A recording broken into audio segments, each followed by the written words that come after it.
Welcome back, boys and girls. And after uploading about our home defense last time, I had many questions about what is the right caliber and how to protect yourself and your family. So I'm going to put a couple of series together and let you know what I think. I think the first wrong conception is that most people are getting themselves ready for mass shooting, but the odds of getting into mass shooting is very, very low, which happens about 400 per year. But we should really think more about home defense. On average, we have over 2.5 million home invaders per year. And I also think many people are confused about home defense, where they want a gun, they will not penetrate to the drywall, but just hit the bad guys. Now, that's not gonna happen. Honestly, drywall, I could punch the hole through it. So you'll never find any actual gun, they will not penetrate a couple of drywall. They will penetrate a couple of drywalls. You never shoot through the wall or the door unless you're 110% sure the other person on the other side is a criminal, especially when you have other family members. So the scenario that I'm talking about is that when you actually come face to face with the bad guy, to protect yourself, you're discharging your firearm,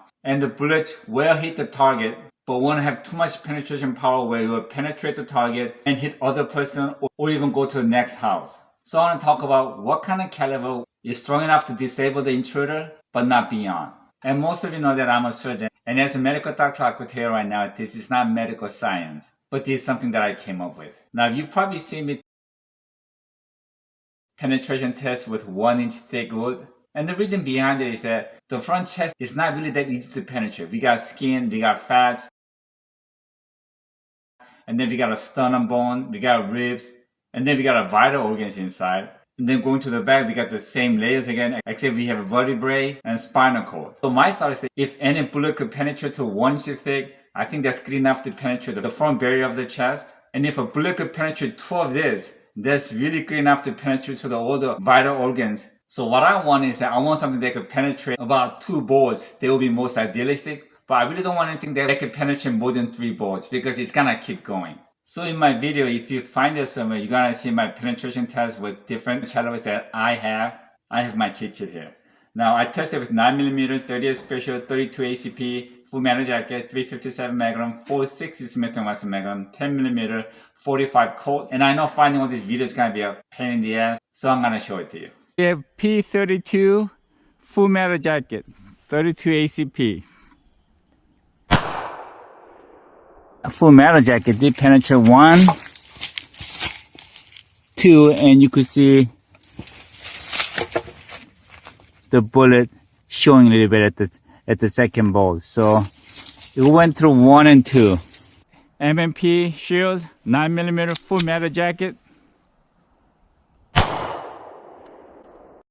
Okay, that's the 9mm right there. Let's see how many went through. 1, 2, 3, 4.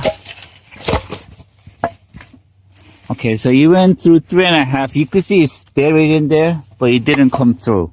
Next, I'm gonna be shooting 38 special lead round nose. Next, I'm gonna be shooting 38 special lead hollow point.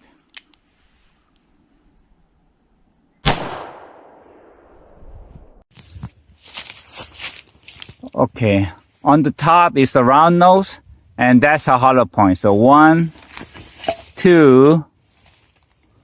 So interesting. They both did not go through the second bolt. So they're actually about same as 32 ACP. I'm gonna be shooting 357 Magnum.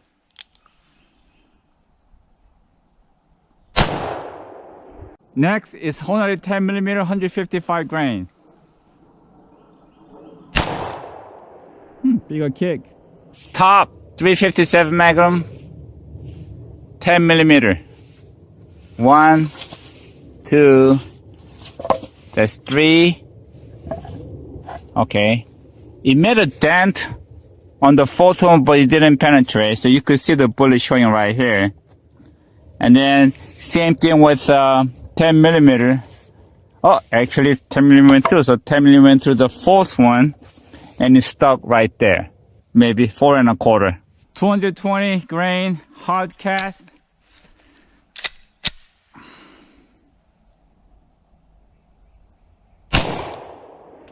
It's the bottom one. 1, 2, 3, 4, 5, Ooh, this bolt is stuck. 6. So even about halfway in, so you went 6.5. Colt 45 lead.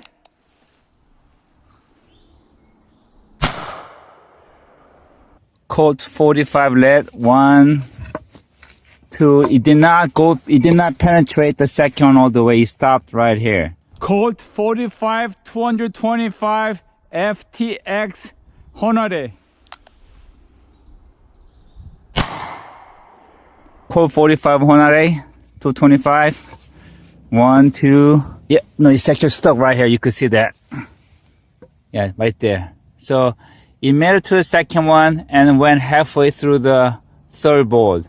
Next is 460 Smith & Wesson Magnum. Wow.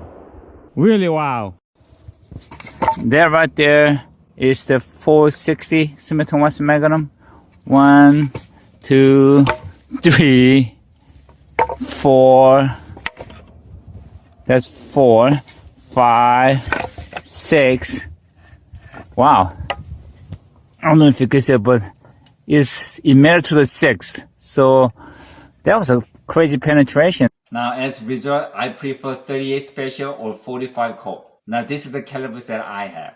After I mentioned that my favorite home defense weapon was shotgun buckshot, I had many different comments, especially from friends. So in the next video, I'm going to show you penetration tests on buckshot and birdshot in 12 gauge and 20 gauge. And I also had some people saying 22 was enough for self-defense, which I disagree. So I'm going to show you penetration tests on that as well. Now, don't get me wrong, every gun is fatal. We have to assume the intruder has gun and they're willing to kill you. So when you pull the trigger, you want to make sure you disable them without them fighting back. So that's coming next. And lastly, like always, thank God for what you have. Enjoy your life with what you got. But mostly, we have to protect ourselves. See ya.